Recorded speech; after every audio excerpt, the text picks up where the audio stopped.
உங்களுடைய வார்த்தை காத்து கொண்டிருக்கிறோம். வாருங்கள், வந்து உங்களோட வார்த்தையை செய்தியை பகிர்ந்து கொள்ளுங்கள். ஆமென். நாங்கள் இன்றைக்கு இயேசு கிறிஸ்துவனுடைய வாழ்க்கையை பார்க்க போகிறோம். ஒரு ஜெபத்துடன் ஆரம்பிப்போம். கிருபையும் இரக்கமும் பரிசுத்தமும் நிறைந்த எங்கள் அன்பு தகப்பனே, இயேசு கிறிஸ்துடைய வாழ்க்கை எங்களுடைய வாழ்க்கையோடு ஒத்து போகத்தக்கதாக இந்த நிகழ்ச்சியை கேட்டுக்கொண்டிருக்கிற எங்கள் ஒவ்வொருவரையும் மாற்றும்படியாக உம்முடைய வாழ்வை நாங்கள் கற்றுக்கொண்டு அதன்படி வாழ எங்கள் ஒவ்வொருவருக்கு கிருபை செய்வீராக. வாழ்வது நாங்கள் அல்ல, நீர் எங்களுக்குள்ள வாழும்படியாக அழைக்கிறோம். கேட்டுக்கொண்டிருக்கிற ஒவ்வொருவரையும் அவருடைய கேட்கிற காதுகளை கொடுத்து உணர்வுள்ள இருதயத்தை கொடுத்து ஒவ்வொருவரையும் உம்முடைய ராஜ்யத்துக்குள்ள இழுத்துக் கொள்வீராக. துதிகர மகிமை ஒன்றான மெய்த்தவனாகிய உமக்கை செலுத்தி ஆண்டவரின் இரட்சகருமாகிய இயேசு கிறிஸ்துவின் நாமத்தில் ஒருவரையும் ஆசீர்வதித்து ஜெபிக்கிறேன். எங்களுடைய பொழுதும் நேசிக்கிற எங்கள் நல்ல பிதாவே, ஆமென். நாங்கள் பழைய ஏற்பாட்டையும் புதிய ஏற்பாட்டையும் ஆண்டவராகிய இயேசு கிறிஸ்து இணைக்கிறார். பாருங்கள், நாங்கள் மத்தேயு 1 அதிகாரம் 1வது வசனத்துல பார்க்கும் பொழுது, ஆபிரகாமின் குமாரனாகிய தாவீதின் குமாரனாகிய இயேசு கிறிஸ்துவின் வம்ச வரலாறு. ஆபிரகாமின் தகப்பன்மார் இப்படியான ஒரு விக்கிர ஆராதனையிலே இருந்தார்கள்.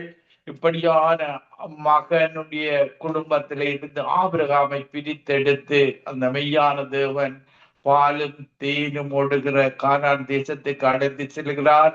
இப்படியாக அந்த பிரித்தெடுக்கப்பட்ட ஆபிரகாமின் சந்ததியில ஒரு மத வழிபாடுள்ள சந்ததியில பிரித்தெடுத்து அந்த சந்ததியில இயேசு பிறக்கிறார். பாருங்கள், பழைய ஏற்பாட்டில் இருந்த புதிய ஏற்பாடு ஆபிரகாமுக்கூடாக இயேசு கிறிஸ்து பிறந்து அந்த இயேசு கிறிஸ்து கூடாக இன்றைக்கு இயேசு கிறிஸ்துவை ஏற்றுக்கொள்ளுகிற ஒவ்வொருவருக்கும் எங்களுக்கு அந்த ஆசீர்வாதத்தை அவர் தருகிற தேவனாக இருக்கிறார். பாருங்கள், மாம்சத்துல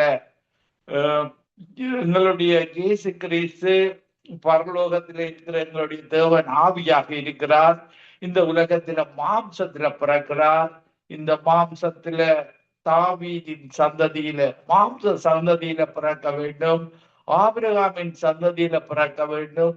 பாருங்கள், இப்படியாக தாவீதின் சந்ததியில இயேசு பிறப்பதை நாங்கள் பார்க்கக்கூடியதாக இருக்கிறது. நாங்கள் தொடர்ந்து மத்தேயுல பார்க்கும் பொழுது 1 அதிகாரத்துல நாங்கள் பார்க்கும் பொழுது இயேசு கிறிஸ்துவனுடைய மத்தேயு 1:18 பார்க்கும் பொழுது இயேசு கிறிஸ்துவனுடைய ஜனனத்தின் விவரமாவது, அவருடைய தாயாகிய மரியாள் யோசேப்புக்கு நியமிக்கப்பட்டிருக்கையில் அவர்கள் கூடி வரும் முன்னே அவள் பரிசுத்த ஆவியினாலே கர்ப்பவதியானாள். பாருங்கள், இப்படியாக பரிசுத்த ஆவியானவர் பரலோகத்திலிருந்து வந்த ஆவியானவராக இருக்கிறார். பாருங்கள், அவள் புருஷனாகிய யோசேப்பு நீதிமானாயிருந்து அவளை அவமானப்படுத்த மனதில்லாமல் ரகசியமாய் அவளை தள்ளிவிட யோசனையாயிருந்தான். பாருங்கள், யோசேப்பு சாதாரண மாம்ச சித்தத்தில பிறந்த மகனாக இருக்கிறார். மரியாள் பரிசுத்த ஆவியினால கற்பந்தரித்து இயேசுவை பெற்றுக் கொள்கிறார். பலர் யோசேப்பிற்கு பாருங்கள் 3 சகோதரங்களும் 2 பெண்களும் அவர்களுக்கு மாம்சத்தில பிறக்கிறார்கள். பரிசுத்த ஆவியினால பிறந்தவர் தான் ஆண்டவராகிய இயேசு கிறிஸ்து. இப்படியாக பாருங்கள், அந்த பரிசுத்த ஆவியானவர் யோசேப்புக்கு சொல்லுவதை மத்தேயு 1 அதிகாரம் 20வது வசனத்திலே அவன் இப்படி சிந்தித்துக் கொண்டிருக்கையில் கர்த்தருடைய தூதன் சொற்பனத்தில் அவனுக்கு காணப்பட்டு, தாவீதின் குமாரனாகிய யோசேப்பே, உன் மனைவியாகிய மரியாளை சேர்த்து கொள்ள ஐயப்படாதே. அவளிடத்தில் உற்பத்தியாயிருக்கிறது பரிசுத்த ஆவியினாலே உண்டானது. பாருங்கள், தேவனுடைய சித்தத்தின்படி இயேசு பிறக்க வேண்டும்.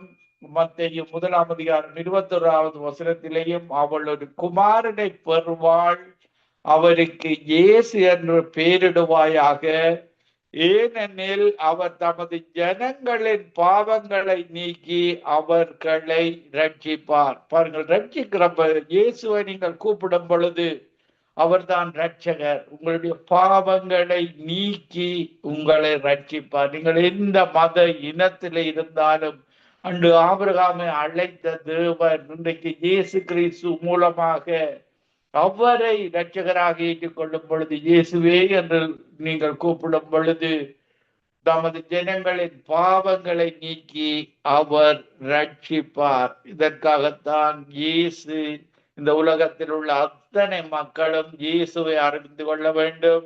இந்த சுவிசேஷம், இயேசுடைய சுவிசேஷம் இந்த பூமியில் உள்ள சகல ஜாதிகளுக்கு பிரசங்கிக்கப்பட வேண்டும். அப்பொழுது முடிவு வரும். பாருங்கள், நாங்கள் இந்த பரிசுத்த ஆவியானவர் பரலோகத்திலிருந்து வருகிறார் என்று 1 பீட்டர் 1:12 சொல்லுகிறது. பாருங்கள், பரலோகத்திலிருந்து அனுப்பப்பட்ட பரிசுத்த ஆவியினாலே உங்களுக்கு சுவிசேஷத்தை பிரசங்கித்தவர்களை கொண்டு இவைகள் இப்பொழுது உங்களுக்கு அறிவிக்கப்பட்டு வருகிறது. இன்றைக்கு நாங்கள் எப்படி இயேசு கிறிஸ்து கற்பந்தரித்து இயேசுவாக, எப்படி மரியாள் கற்பந்தரித்து இயேசுவை பெற்றுக் கொண்டால், அதே போல நாங்களும் பரலோகத்திலிருந்து அனுப்பப்பட்ட பரிசுத்த ஆவியினால நிரப்பப்பட்டு நாங்கள் மறுபடியும் பிறந்திருக்கிறோம். பாருங்கள், இயேசுவை போல வாழ்வதற்காக இந்த பரிசுத்த ஆவியானவர் மாம்சத்தில் தாயின் வயிற்றில முதலாவது பிறக்கிறோம். எல்லோருமே பாவிகளாக பிறக்கிறோம். மறுபடியும் பிறக்கும் பொழுது பரிசுத்த ஆவியினால பிறப்பது எங்களுக்கு பரலோகத்தில் இருக்கிற அப்பா ஆவியானவர், பரலோகத்திலிருந்து வருகிற ஆவியும் பரிசுத்த ஆவியானவராக இருக்கிறார். இந்த உலகத்துல நாங்கள் ஒரு தாயின் வயிற்றில மாம்சத்துல பிறந்திருக்கிறோம். எங்களுடைய பரலோகத்திலிருந்து வருகிற ஆவியை பெற்றுக் கொள்ளும் பொழுது நாங்கள் மறுபடியும் பிறக்கிறோம், ஆவியில பிறக்கிறோம். எங்களுடைய இந்த சரீரம், மண்ணான சரீரம் மண்ணுக்கு போய் எங்களுக்கு இயேசு கிறிஸ்து ஒரு புதிய சரீரத்தை தந்து அவரோட வாழுகிற வாழ்வை அவர் எங்களுக்கு தருகிறவராக இருக்கிறார். இயேசு கிறிஸ்துவோட நாங்கள் மரணம் இல்லாத ஒரு ராஜ்யத்துல வாழுகிற வாழ்வு. இப்படியாக இயேசு என்ற பெயர் அவருக்கு கொடுக்கப்படுகிறது. பாருங்கள், அப்போஸ்தலர் 4ஆம் அதிகாரத்திலே பார்க்கும் பொழுது, அப்போஸ்தலர் 4ஆம் அதிகாரம் 12வது வசனம் சொல்லுகிறது, இயேசுவாலே அன்றி வேறொருவராலும் ரட்சிப்பு இல்லை.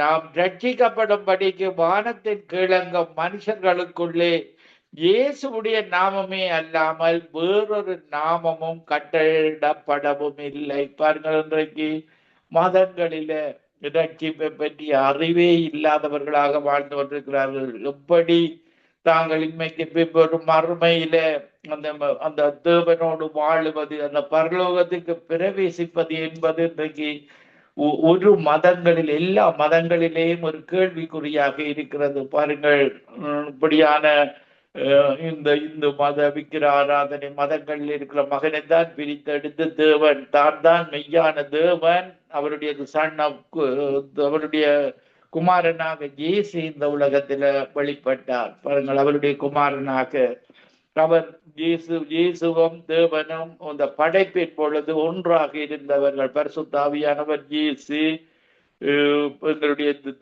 தேவன் ஆவியாக இருக்கிறார். இயேசு மனித உருவத்தில மகனாக இந்த உலகத்துல வந்து மரித்து உயிர்த்தெழுந்து இன்றைக்கு பிதாவின் வலது பார்சத்தில் இன்றைக்கு எங்களுடைய ஜெபங்களை கேட்டு தேவன் ஆம் என்றும் ஆமேன் என்றும் பதில் அளித்துக் கொண்டிருக்கிறார். எங்களுடைய ஜெபங்களை தேவனுக்கு பிரியமான வார்த்தைகளுக்கூடாக, அவருடைய வாக்கு தத்தங்களுக்கூடாக ஜபிக்கும் பொழுது அவர் நோ என்று ஒரு பொழுது சொல்ல முடியாது. அவருடைய வாக்கு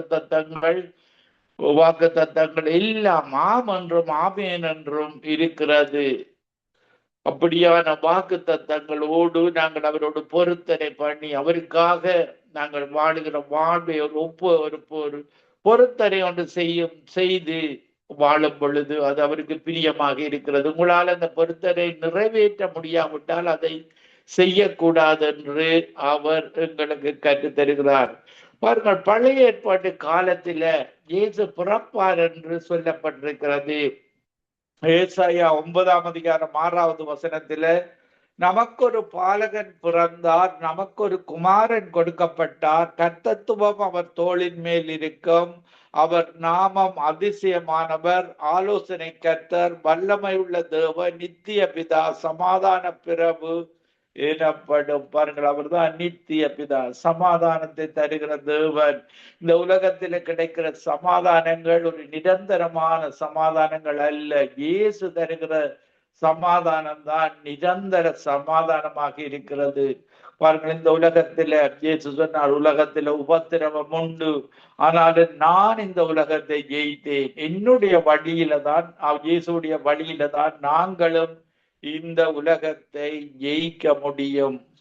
பாருங்கள், நாங்கள் இயேசு பிறக்கும் பொழுது கூட பாருங்கள், இயேசு ராஜாவை கொலை செய்வதற்காக இந்த பிசாசு பலவிதமான நேரங்களில பிறப்பில இருந்து இயேசுவுக்கு உபத்திரவம் தான் இந்த உலகத்தில இருந்தது. ஆனால் தேவன் எல்லாவற்றையும் அவருடைய வார்த்தையின்படி மேற்கொண்டு வாழ்ந்து எங்களுக்காக அவர் சிலுவையில மரித்தார். இந்த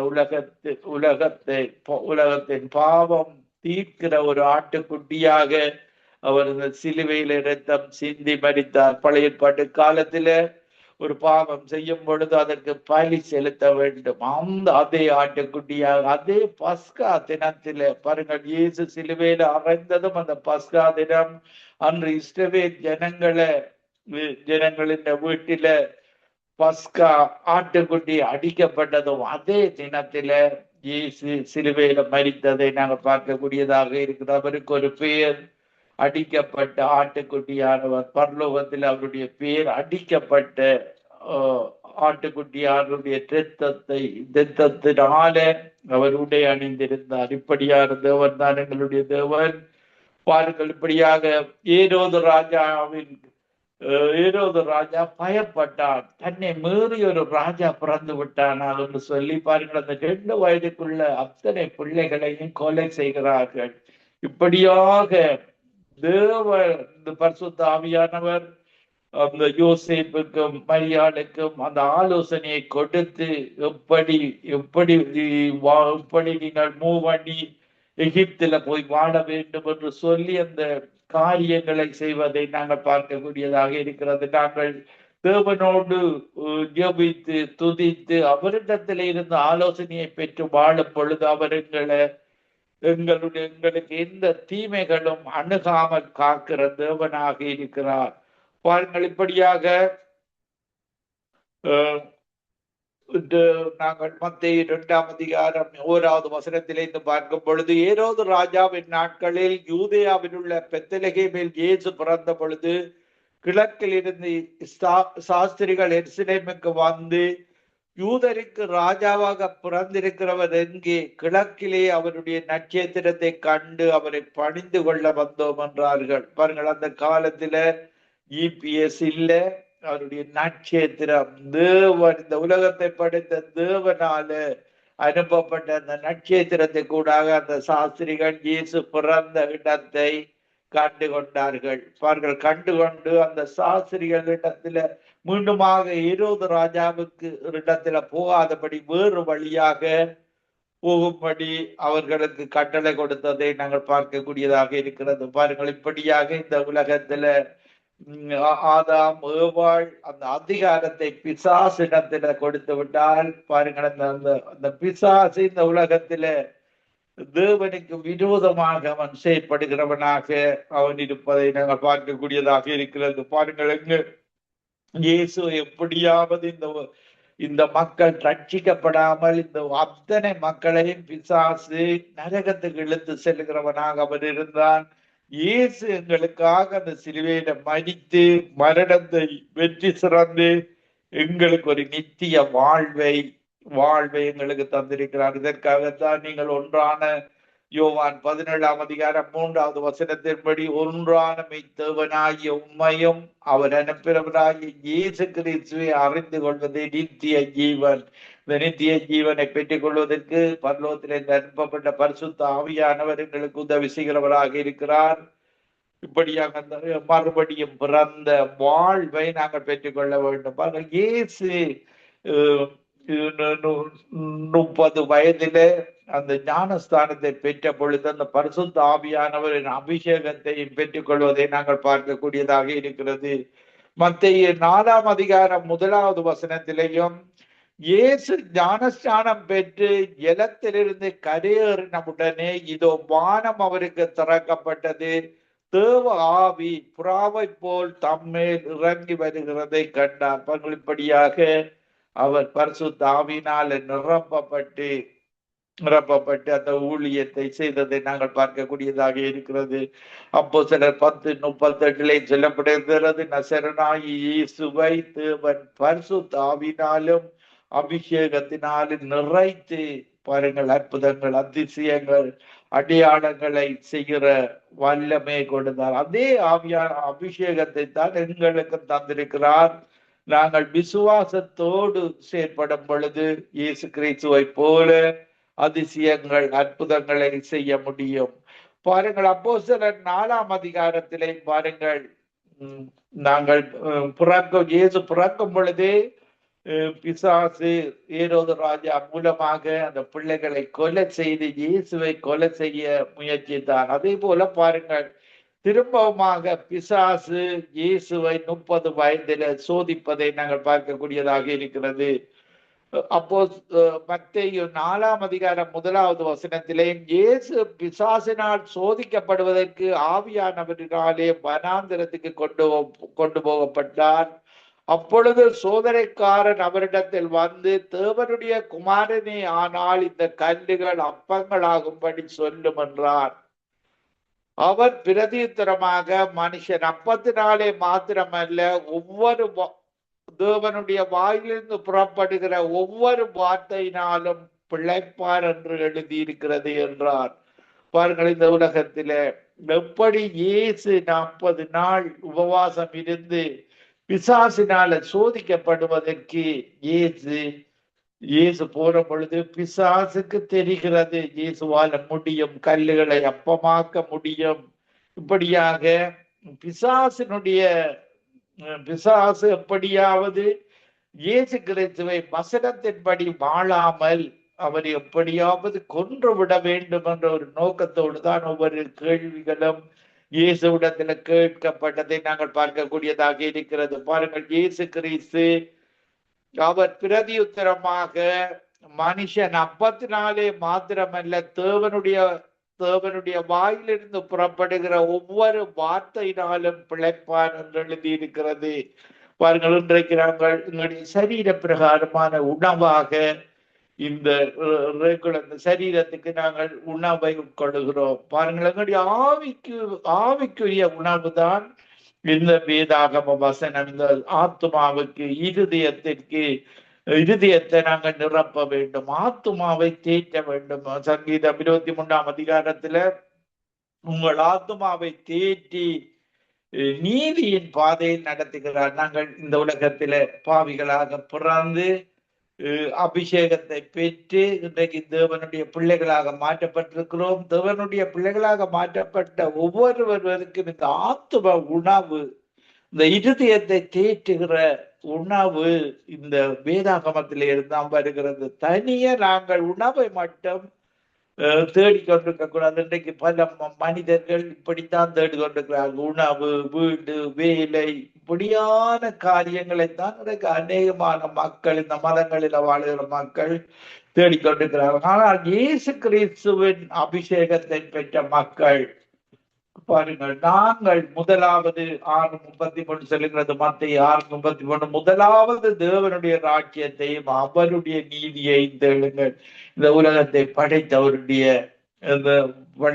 தேட வேண்டும், இயேசு கிறிஸ்துவை தேட வேண்டும், அவருடைய நீதியை தேட வேண்டும். அப்படி தேடும் பொழுதுதான் எங்களுக்கு தேவையான, இந்த உலகத்திலே வாழ்வதற்கு தேவையான அனைத்தையும் அந்த தேசத்தை ஆசீர்வதிக்கிற தேவனாக இருக்கிறார். பாருங்கள், ஒரு தேவன் ஆசீர்வதிக்கப்பட வேண்டுமாக இருந்தால் வானங்கள் திறந்து தேவன் ஏற்ற காலத்தில் ஏற்ற மழையை கொடுக்க வேண்டும், அந்த தேசத்தை ஆசீர்வதிக்க வேண்டும். இந்த மழை இப்படியாக இந்த பயிர்களுக்காக மனித வாழ்வுக்கு தேவையான அத்தனை காரியங்களுக்கும் இந்த மழை தேவுகிறது. இதை தருகிறவர் எங்களுடைய ஒன்றான மெய்த்தேவன் அந்த தேசத்தில நீதிமான்கள் அதிகளவு இருக்கும் பொழுது அந்த தேசங்கள் ஆசீர்வதிக்கப்பட்ட தேசங்களாக இருப்பதை நாங்கள் பார்க்கக்கூடியதாக இருக்கிறது. பாருங்கள், இந்த மத வழிபாடுகள் உள்ள தேசங்கள், துன்மார்க்கங்கள் நிறைந்த தேசங்களில பாருங்கள் அழிவிருக்கும். அங்கு அங்கு இயேசு கிறிஸ்துவை ஏற்றுக்கொள்ளாத தேசங்கள் வறுமையிலே இருக்கும். பாருங்கள், விசேடமாக சோமாலியா தேசத்தை பார்த்தால் அங்கு இயேசுவை ஏற்றுக்கொள்ள மாட்டார்கள். அங்கு வறுமை. பாருங்கள், அந்த தேசத்தில அந்த அவர்களுடைய மத தெய்வங்களாலே அந்த தேசத்துக்கு எது நன்மைகளும் செய்ய முடியாது. எத்தனையோ மில்லியன் கிட்ஸ் மல் நியூட்ரிஷன், உணவில்லாமல் இப்படியான பல நாடுகள் இயேசுவை விரோதிக்கிற, இயேசுவுக்கு எதிராக செயற்படுகிற தேசங்களில இப்படியான வறுமையை பார்க்கக்கூடியதாக இருக்கிறார். ஆனால் தேவன் நல்லோர் மேலும் தீயோர் மேலும் மழையை வருஷிக்க பண்ணி, நல்லோர் மேலும் தீயோர் மேலும் சூரியனை பெய்விக்கிற தேவனாக இருக்கிறார். பாருங்கள், அந்த சோதம் கொமரா அழிக்கப்படும் பொழுது ஒரு 10 நீதிவான்கள் கூட அந்த தேசத்துல இல்லாத பட்சத்துல அந்த ஓரின சேர்க்கை பாவம் செய்த அத்தனை பேரையும் சோதம் கொமராவை அழித்ததை நாங்கள் வேதாகமத்தில் பார்க்கக்கூடியதாக இருக்கிறது. பாருங்கள், அந்த அந்த தேசத்துக்கு ஒரு சேபம் வர வேண்டுமாக இருந்தால் ரட்சிக்கப்பட்ட மக்களுடைய ஜெபம் தேவனிடத்துல தூப கலசத்துல எங்களுடைய ஜெபங்கள் போக வேண்டும். தேவனுக்கு பிரியமான ஜெபமாக அந்த மக்கள் இயேசுவை அறிந்து ரட்சிக்கப்படுற ஜெபமாக, இப்படியாக தேவனுக்கு பிரியமான ஜெபமாக நாங்கள் வேதாகமத்தின்படி ஏறெடுக்கும் பொழுது எத்தனை மக்கள் ஒரு தேவனுக்கு பிரியமான ஜெபத்தை ஏறெடுக்கிறார்களோ அத்தனை ஜெபங்களும் அவருடைய தூப கலசத்துல போய் சேருகிறது. அவர் அதற்கு பதில் கொடுக்காமல் இருக்க முடியாது. அவருடைய நீதியுள்ள தேவன். இவ்வளவு ஜனங்கள் தேவனுடைய வார்த்தையின்படி ஜெபிக்கிறார்கள் இந்த மக்களுக்காக. அவர் அந்த தேசத்துக்கு, அந்த மக்களுக்கு அவரால் வார்த்தையின்படி நாங்கள் செய்யும் பொழுது அவரால் நோ என்று சொல்லவே முடியாது. எல்லாம் எங்களுக்கு தந்துதான் ஆக வேண்டும். ஏனென்றால் அவர் ஒரு நீதியுள்ள நியாயாதிபதியாக இருக்கிறார். ஜட்ஜ்மெண்ட் புக் பைபிளாக இருக்கிறது. அவர் சொன்ன கட்டளைகள் கற்பனைகளின்படி நாங்கள் வாழ்ந்து எங்களை நாங்கள் ஒவ்வொருவரும் திருத்திக் கொள்ள வேண்டும். எங்களுக்குள்ள குறைவுகள், ஜெப குறைவு, அவரை தேடாத நேரத்தை கொடுக்காத குறைவு, அவரை சுவிசேஷம் அறிவிக்காத குறைவு, இன்னும் அவருக்கு முக்கியத்துவம் கொடுக்காம செய்த காரியங்களை மன்னித்து அவரிடத்துக்கு பிரியமாக நாங்கள் ஒவ்வொரு காரியங்களை செய்யும் பொழுது அவர் எங்களை ஆசீர்வதிக்காமல், எங்களுடைய தேவைகளை சந்திக்காமல், அவருடைய வசனம் பொய்யாக ஒரு நாளும் போகாது. ஆதியிலே வார்த்தை இருந்தது, வார்த்தை தேவனிடத்தில் இருந்த, அந்த வார்த்தை தேவனாக இருந்தது. அந்த வார்த்தை மாம்சமாகி இயேசுவாக வார்த்தையின்படி வாழ்ந்து காட்டினவர். நாங்கள் வார்த்தையின்படி வாழும் பொழுது வார்த்தைக்கு கீழ்ப்படியும் பொழுது தேவனுக்கு கீழ்ப்படுகிறோம், இயேசுவுக்கு கீழ்ப்படுகிறோம். பரிசுத்த ஆவியானவர் எங்களுக்கு ஒத்தாசை தந்து எங்களை வழி நடத்துகிறவராக இருக்கிறார். நாங்கள் பரிசுத்த ஆவியானவர் பாவத்தை குறித்து, நீதியை குறித்து, நியாய தீர்ப்பை குறித்து கண்டித்து உணர்த்துகிறவராக இருக்கிறார். பாருங்கள், நாங்கள் பார்க்கும் பொழுது சோதனைக்காரன் அவரிடத்தில் வந்து மத்தேயு 4ஆம் அதிகாரம் 3வது வசனத்திலே நாங்கள் பார்த்தோம். மத்தேயு 4ஆம் அதிகாரம் 5வது 6வது வசனத்துல பார்க்கும் பொழுது பாருங்கள், பிசாசு சொல்லுகிறான், நீ தேவனுடைய குமாரனே ஆனால் தாழ குதியும், ஏனெனில் தம்முடைய தூதர்களுக்கு உம்மை குறித்து கட்டளையிடுவார், உமது பாதம் கல்லில் இடராதபடி அவர்கள் உம்மை கைகளில் ஏந்தி கொண்டு போவார்கள் என்பதாய் எழுதியிருக்கிறது என்று சொன்னான். பாருங்க, மத்தேயு 4:6 நேற்று பிசாசுக்கு தெரிகிறது இவர் தேவனுடைய குமாரன் என்று. பாருங்க, பல மனுஷர்களுக்கு, இந்த மதங்களில் வாழுகிற மக்களுக்கு அவர்கள் தேவனுடைய குமாரன் என்பதற்கு பிசாசு அவருடைய மனதை குருடாக்கி விட்டார். சன் ஆஃப் கோட் என்று முகமதியர்கள் சொல்ல மாட்டார்கள். அவர்கள் அதை ஏற்றுக்கொள்ள மாட்டார்கள். இது பிசாசினுடைய கிரிகைகள் அந்த மதத்தில அவரை சன் ஆஃப் கோட்டாக பார்க்காதபடி ஒரு தடையாக இருக்கிறது. பாருங்கள், பிசாசுக்கு தெரிகிறது, நீர் தேவனுடைய குமாரனே ஆனால் தாழ குதியம், ஏனெனில் தம்முடைய தூதர்களுக்கு உம்மை குறித்து கட்டளையிடுவார், உமது பாதம் கல்லில் இடராதபடி அவர்கள் உம்மை கைகளில் ஏந்தி கொண்டு போவார்கள் என்பதாய் எழுதியிருக்கிறது. பாருங்கள், சங்கீதத்தில் இப்படித்தான் எழுதியிருக்கிறது, உன் பாதம் கல்லில் இடராதபடி அவர்கள் உன்னை தங்கள் கைகளில் ஏந்தி கொண்டு போவார்கள். பாருங்கள், இந்த லோகோஸ்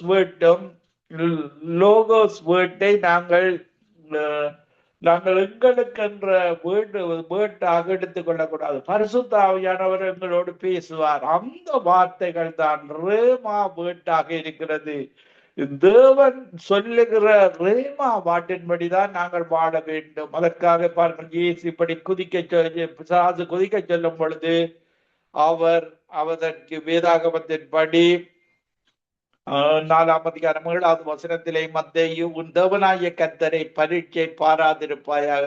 பாருங்கள், இப்படியாக பிசாசுடைய வார்த்தையின்படி பிசாசு எப்பொழுதும் உங்களுடைய வார்த்தைகளை கன்ஃபியூஸ் பண்ணுவான். பல மதங்களில் இன்னைக்கு டாக்டரினை கன்ஃபியூஸ் பண்ணி பிசாசுக்கு ஏற்ற விதமாக கூட சில டாக்டரின்களை சில மதங்கள் இயற்றி வைத்திருக்கிறார்கள். பாருங்கள், இப்படி பிசாசு இது பைபிளில் இருக்குத்தானே என்று சொல்லி உங்களுடைய பரிசுத்த ஆவியானவர் தான் உங்களுக்கு அந்த அந்த டிசர்ன்மெண்டை தருவார். இது தேவனுடைய வார்த்தையா அல்லது ட்விஸ்ட் பண்ணப்பட்ட வார்த்தையா? பிசாசு தேவனுடைய வார்த்தையை எடுத்து பாருங்கள், ஆதாம் ஏவாளை நீங்கள் மரிக்க மாட்டீர்கள் என்று சொன்னார். ஆனால் அவர்கள் பிசாசுக்கு கீழ்ப்படிந்ததன் நிமித்தம் ஒரு மரணம் வந்தது. பிசாசினால இந்த மனிதர்கள் இன்றைக்கு மரித்து மரணம், பிசாசுக்கு கீழ்ப்படிந்ததன் நிமித்தம் மனுக்குலத்துக்கு மரணம் வந்தது. ஆனால் தேவனுக்கு கீழ்ப்படியாமல் போனது நிமித்தம் பாருங்கள், இந்த மரணம் மனுக்குலத்துக்கு எல்லாருக்கும் வந்தது. அதற்காக தான் இயேசு வந்து இந்த மரணத்தை வெற்றி சிறந்தார். பாருங்கள், இப்படியாக 3வது சோதனையிலேயும் பாருங்கள், பிசாசு நீ சர்வாங்கமாய் விழுந்து என்னை பணிந்து கொண்டால் இவைகளை எல்லாம் உனக்கு தருவேன் என்று சொன்னான். அப்பொழுது இயேசு, அப்பாலே போ சாத்தானே, உன் தேவனாகிய கர்த்தரை பணிந்து கொண்டு அவர் ஒருவருக்கே ஆராதனை செய்வாயாக. பாருங்கள், தேவன் தான் அந்த பிசாசை ஏஞ்சல்ஸாக படைத்தவர், அவருக்குத்தான் ஆராதனை செய்ய வேண்டும் பிசாசு. ஆனால் அந்த ஏஞ்சல்ஸ்கள் தேவனுக்கு விரோதமாக செயற்பட்டு இன்றைக்கு அவர்கள் பிசாசாக, தேவனுக்கு விரோதமாக செயற்படுகிறவர்களாக பிசாசு இருப்பதை நாங்கள் பார்க்கக்கூடியதாக இருக்கிறது. பாருங்கள், இப்படியாக இயேசு மத்தேயு 4ஆம் அதிகாரம் 18வது வசனத்துல, அது முதல் இயேசு மனம் திரும்புங்கள், பரலோக ராஜ்யம் சமீபித்திருக்கிறது என்று பிரசங்கம் பண்ணினார். இந்த அன்றைக்கு இஸ்ரவேல் ஜனங்களுக்கு அவர் மனம் திரும்புங்கள், பரலோக ராஜ்யம் சமீபத்திற்கு பிரசங்கம் பண்ணார். இன்றைக்கு இந்த காலகட்டங்களில் வாழுகிற ஒவ்வொரு காலகட்டத்திலையும் அதே இயேசு கிறிஸ்துடைய வார்த்தை நாங்கள் பிரசங்கித்துக் கொண்டு வருகிறோம். அப்போஸ்தலர் தொடக்கம் இந்த கடைசி காலம் வரைக்கும் மனம் திரும்புங்கள், இயேசு வருகிறார், பரலோக ராஜ்யம் சமீபத்திருக்கிறது. இந்த கடைசி கால எச்சரிக்கைகளை நாங்கள் பார்க்கக்கூடியதாக இருக்கிறது. நான் ஒரு பாடலை பாடி உங்களுக்காக ஜெபிக்கிறேன். இயேசு ராஜா வந்திருக்கிறார், எல்லோரும் கொண்டாடுவோ, கைதட்டி நாம் பாடுவோம், கொண்டாடுவோம் கொண்டாடுவோம், கவலைகள் மறந்து நாம் பாடுவோம். இயேசு ராஜா வந்திருக்கிறார், எல்லோரும் கொண்டாடுவோம், கைதட்டி நாம் பாடுவோம். கூப்பிடு நீ பதில் கொடுப்பார், குறைகள் எல்லாம் நிறைவாக்குவார், உண்மையாக தேடுவோரின் உள்ளத்தில் வந்துடுவார். இயேசுடைய வார்த்தை சொல்லுகிறது, உண்மையாக இதயபூர்வமாக நீங்க கூப்பிட வேண்டும். ஒரு பாவ மன்னிப்பை கேட்டு கூப்பிட வேண்டும். மனதுருக்கம் உடையவரே, மன்னிப்பதில் வல்லவர், உன் நினைவாய் இருக்கின்றார், ஓடிவா என் மகனே, உன் நினைவாயிருக்கின்றார். ஓடிவா என் மகளே. இப்படியான தேவன், கண்ணீரை துடைக்கிற தேவன். அவர் பரலோகத்தில கண்ணீர் இல்லை, துக்கம் இல்லை, மரணம் இல்லை. இந்த உலகத்தில இருக்கும் பொழுது கூட அவர் கண்ணீரை துடைத்திடுவார், நோய்களை நீக்கிடுவார், பேய்களை எல்லாம் நடுநடுங்க பண்ணுவார், பாவமெல்லாம் போக்கிடுவார், பயங்கள் எல்லாம் நீக்கிடுவார், ஆவியினால் நிரப்பிடுவார், அதிசயம் செய்திடுவார்.